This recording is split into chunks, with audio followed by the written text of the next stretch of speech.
We log every call, but not these. If you pull our red binder, you'll see skipped page numbers. I was there for 4. I wrote the clean version for the official report, then the real one in my head, the one that smells like pine sap and copper and keeps me awake when the radios are quiet. These are the 4 I can't forget. Believe me or don't. I'm only going to tell you what I heard, what I saw, and the one rule I learned each time, the rules they won't let us print. The first started with a calm voice and a bad map. A hiker reported himself lost near Switchback 7. Said he could still see the lake. Said the trail markers had moved while he blinked. We all smirked until we found his tracks. They were clean prints in powder, deep enough to tell us he was carrying weight. And they ran in a straight line that climbed cleanly up the slope and ended at an old fir where the snow stopped. Not thinned, not windblown. It just stopped. We circled, probed, checked for a fall line, kicked at cornices, and when I looked up I saw a second set above us, same boot, same stride, stepping out of the air onto a ledge that didn't have a path to it. Dispatch told us to keep moving and log observations as anomalies, which is code for don't ask. We followed the higher track and found the hiker 20 minutes later. Standing, not shivering, hat missing, lips pale blue, whispering that he never climbed anything, that something had lifted him like a hand under his ribs.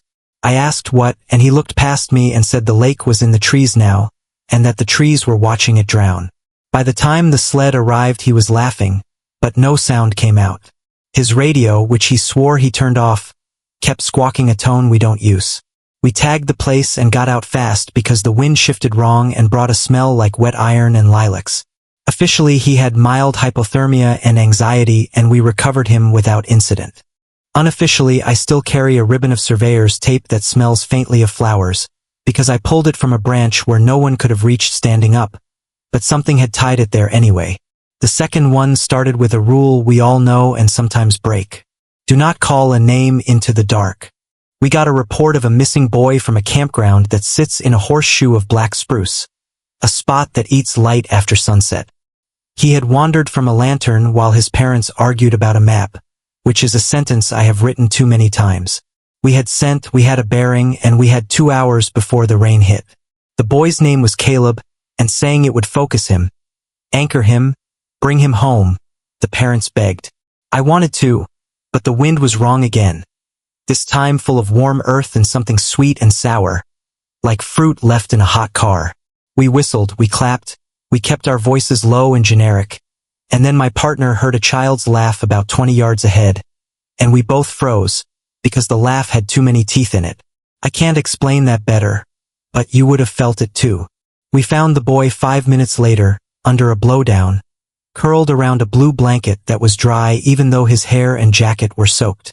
He looked up when my light hit his face and he smiled in relief, and I made the mistake of saying his name. It was like tapping the lid of a jar.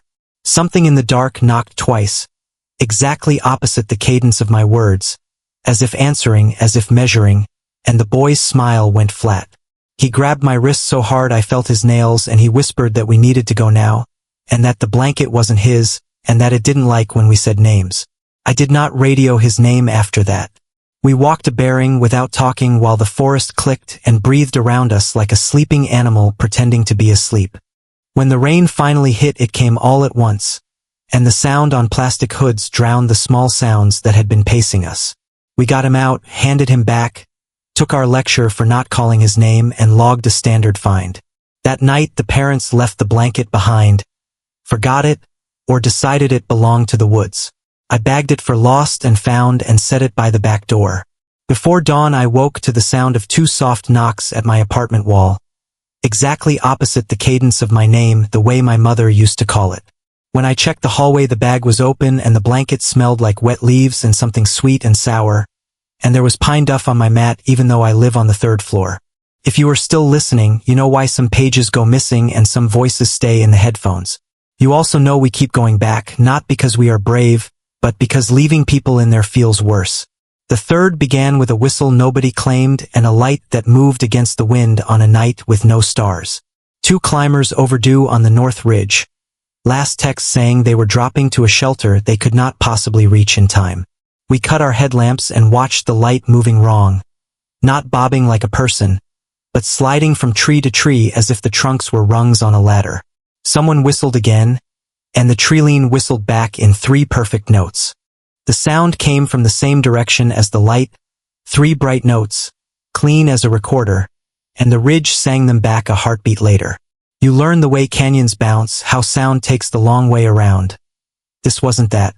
It was call and answer, and the answer came from above us where the cornice hung like a blade. We stayed quiet because every rookie wants to whistle back and every old hand has learned not to. The light slid again, pausing over a gully none of us use after ice down. It waited the way a person waits, and then dipped twice as if nodding. That was enough to spook our trainee, who raised his fingers to his lips. I caught his wrist and shook my head. The trees on the far rim rustled though the wind was dead, and dry needles fell like rain.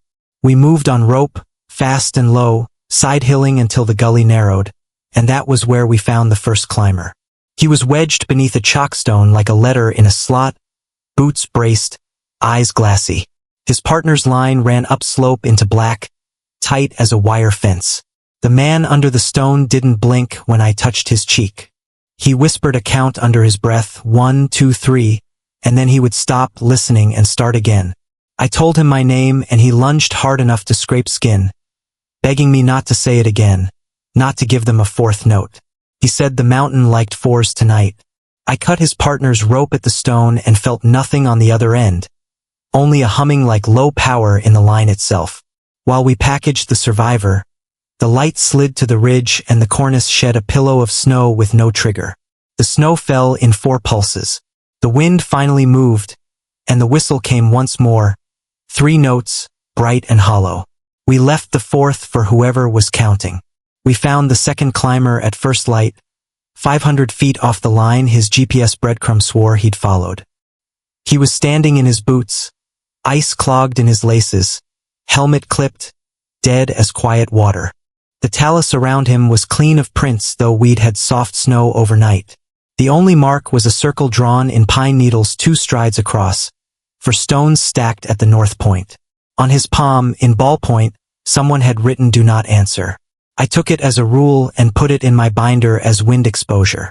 That's contrast for you, what the form says versus what the forest teaches. Officially, hypothermia. Unofficially, when the woods whistle in 3s, you give them silence, you break the pattern, you keep your name inside your teeth. The survivor told me later, after hot soup and hands wrapped around a radio like an altar, that the light wanted his partner to count to 4. The 4th is the one I swore I'd never tell, and here I am anyway because some of you will go out there regardless, and I'd rather you went with every ugly tool I can hand you. It started as a textbook hasty search on a bluebird afternoon, trail runner overdue on a ridge loop, last ping from the saddle where the map pinches between 2 bowls. Then a wall of fog rose out of the drainage like breath on glass.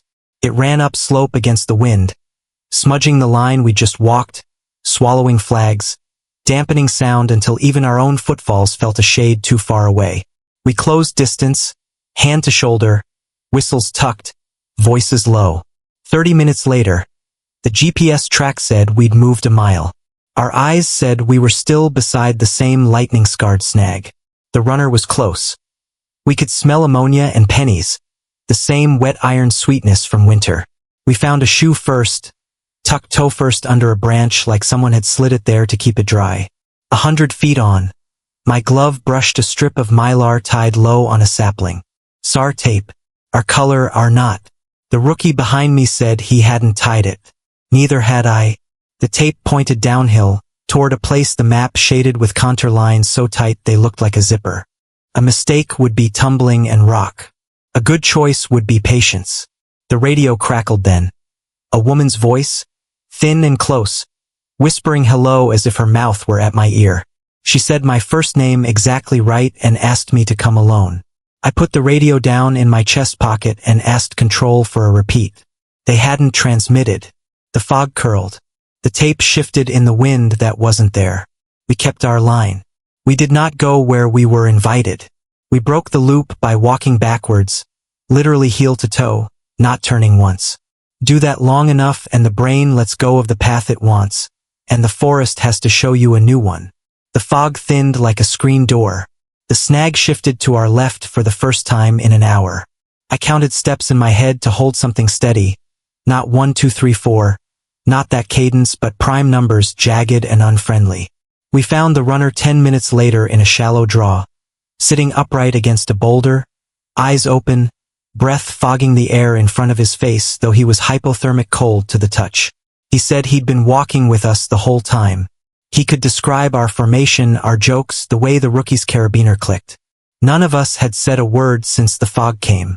He clutched something in his hand so tightly his nails broke skin. It was a strip of our tape, tied with our knot. Remember this.